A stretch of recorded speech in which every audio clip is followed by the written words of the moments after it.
Hi everybody, it's April 24th, 2017, and this is daily vlog number 359, and it's Monday, and I hope everybody's had a good day today, and I hope you had a good weekend. If you had to work the weekend like I did, I hope you didn't have too bad of a time. If you got the weekend off, I hope you got some rest. Today I have 6 news stories to tell you about, so let's just get to it. First one here is McDonald's puts whole new spin on fast food with mobile ordering.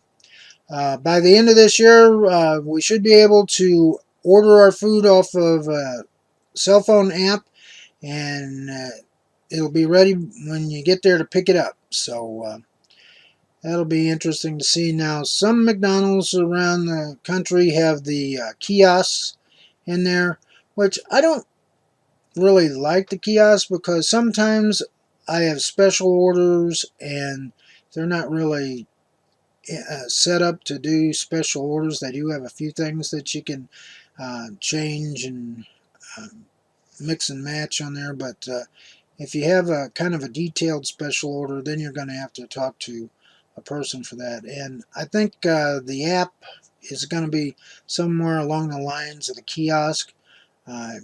For typical menu items, it'll be fine. You just punch in what you want and it'll be ready when you get there. But if you have to make a special order, you may have to go there and order in person. But we'll see.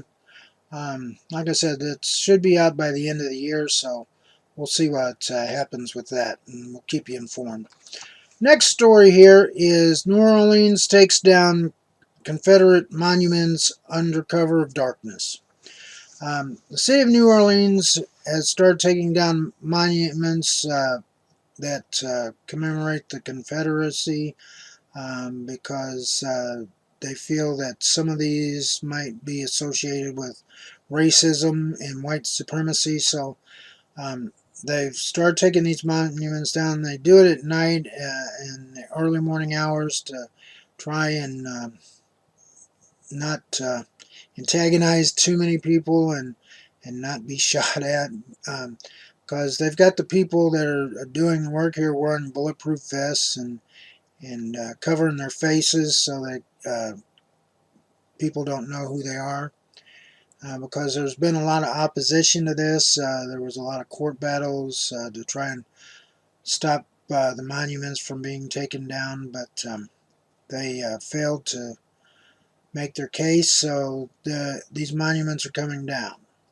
And if you want to read this article in its entirety, as always, this article and the rest will be on my G Plus page, and a link to my page will be down in the description so you can read those at your leisure.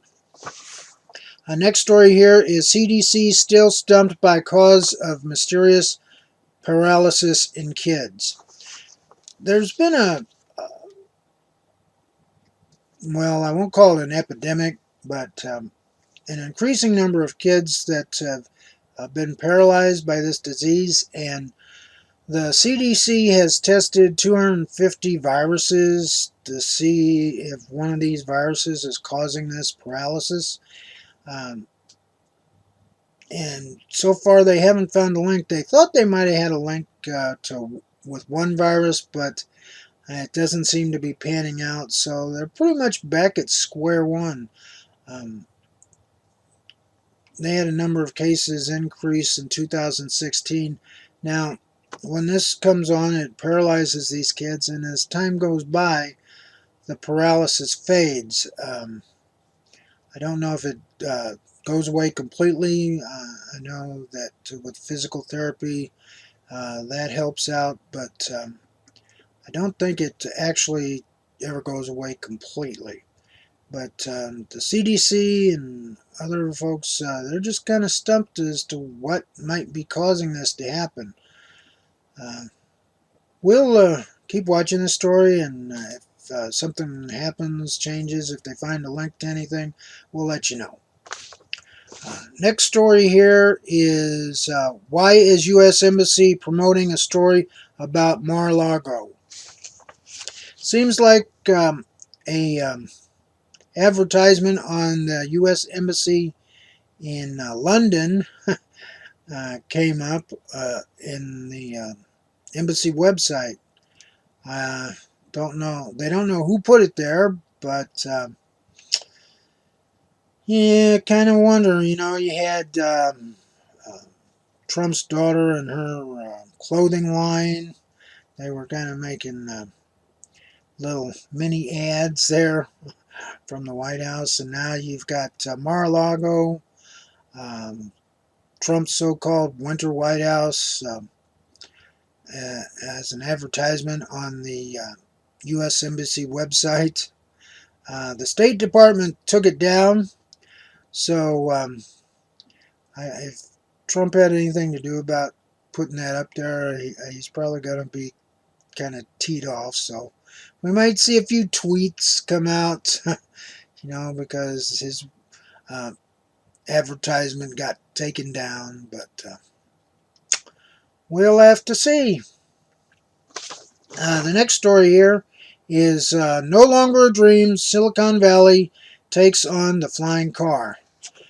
Seems like more and more tech firms in Silicon Valley are starting to look at flying cars. And if you look at this website, they've got a little video of this thing. Now, this looks more like a hoverboard than a car, and it doesn't really look stable enough to really be able to carry anything. And it's just got one person in the middle. It looks more like he's on a motorcycle than an actual car. But that's just a prototype, and there are more things to come of this. But if they do actually get this to working, where you could actually have a car, maybe a two-seater or more that can actually fly. Now I saw a video of a car. It had like helicopter um, props on it that tilted up for lift, and then when it got to a certain height, you could uh, bring the rotors down to the side to push it. Like the Harrier jet, it switches its jets to get lift, and then forward to go forward. So it's something like that, where you didn't have to have a runway to get this thing off the ground. And in this video, this prototype is on the water. It's got like pontoons, and it goes up and down, and it also lands on a hard surface. But yeah, that would be cool to have your own flying car. You just jump in and you can fly to work or fly to your vacation spot and just sit down there in the driveway. So we'll have to keep watching that and see how that develops, if anybody gets a